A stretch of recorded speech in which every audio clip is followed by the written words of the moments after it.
Hi friends, Siragadikka ஆசை சீரியலில் நாளைக்கு என்ன நடக்க போகுதுன்னு பார்க்கலாம். வாங்க வீடியோக்குள்ளே போகலாம். நம்ம சேனல் இன்னும் சப்ஸ்கிரைப் பண்ணாதவங்க சப்ஸ்கிரைப் பண்ணிக்கோங்க. முத்து வந்து மீனா கிட்ட எதுவுமே சொல்லாம கிளம்பி சீதாவோட வீட்டுக்கு போறாரு. அங்க அருண் வீட்டில தான் இருக்காரு. சீதா எதுவுமே கூப்பிடல முத்துவை, வாங்க மாமானோ எதுவுமே சொல்லல. ஆனா அருணோட அம்மா, வா முத்து வாப்பா வா உள்ள உட்காரு அப்படிங்கிறாங்க. அருண் எதுவும் பேசாம நின்றுட்டு இருக்காரு. அப்ப முத்துவா சொல்றாரு, அருண் இங்க பாருங்க, நான் வந்து யதார்த்தமா தான் ஹெல்ப் பண்ண போனேன்.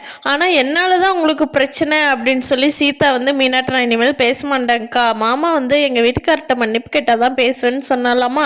ஆனால் என் மேலே தப்பு எதுவும் இல்லை. சரி, உங்களுக்கு அப்படி ஒரு வேலை நான் செஞ்சதுனால தான் உங்களுக்கு 3 நாள் சஸ்பெண்ட் அப்படின்னு தோணுச்சுன்னா என்னை மன்னிச்சிடுங்க அருண், சரியா? சீதா, நான் மன்னிப்பு கேட்டுட்டேன், சரியா அப்படின்னு சொல்லிட்டு நான் கிளம்புறேன்ட்டு கிளம்புறாரு. அப்போ அருணோட அம்மா, ஏன்பா டீ குடிச்சிட்டு போல, இருப்பா, அதெல்லாம் ஒன்றும் பிரச்சனை இல்லைப்பா, இருப்பா அப்படிங்கிறாங்க. இல்லைம்மா வேண்டாம், நான் இப்போ தான் சாப்பிட்டு வந்துட்டு வேகமாக கிளம்பி வந்துடுறாரு. கிளம்பி வந்ததுக்கப்புறம் அந்த வழியாக மீனா பூ கொடுக்க போகிறாங்க. அப்போ அவங்க வீட்டில் இருந்து முத்து வெளியே வரதை பார்த்துட்டு மீனா, ஏங்க நான் உங்களை மன்னிப்பு கேட்க வேண்டான்னு தானே சொன்னேன், இங்கே சீதா வீட்டுக்கு எதுக்கு வந்திருக்கீங்க அப்படின்னு கேட்குறாங்க. பரவாயில்ல மீனா, நீயும் சீதாவும் பேசாமல் இருக்கிறதுக்கு எனக்கு ரொம்ப கஷ்டமாக இருக்குது மீனா, அதை கேட்குறக்கே.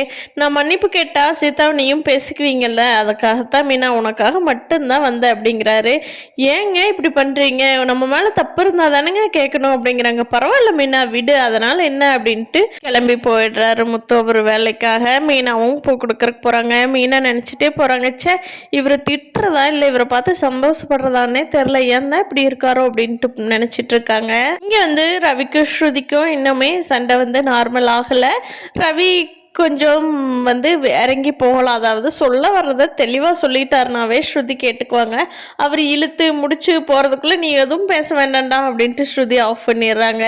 திருப்பி திருப்பி இதே தான் நடக்குது. இன்னும் சமாதானம் ஆகலை. ரவி ஸ்ருதி ரொம்ப நல்ல மனசுள்ள கப்பல்ஸு. அவங்க ஏன் இன்னும் சேராமல் இருக்கிறாங்க, சண்டையிலேயே போயிட்டுருக்குதுங்கிறது தெரியல. நம்ம ரோஹிணி பண்ணின தப்பெல்லாம் மனோஜுக்கு தெரிய வந்தால் என்ன பண்ணுவார் அப்படிங்கிறத பார்க்குறக்காக எல்லோருமே வெயிட் பண்ணிட்டு தான் இருக்காங்க.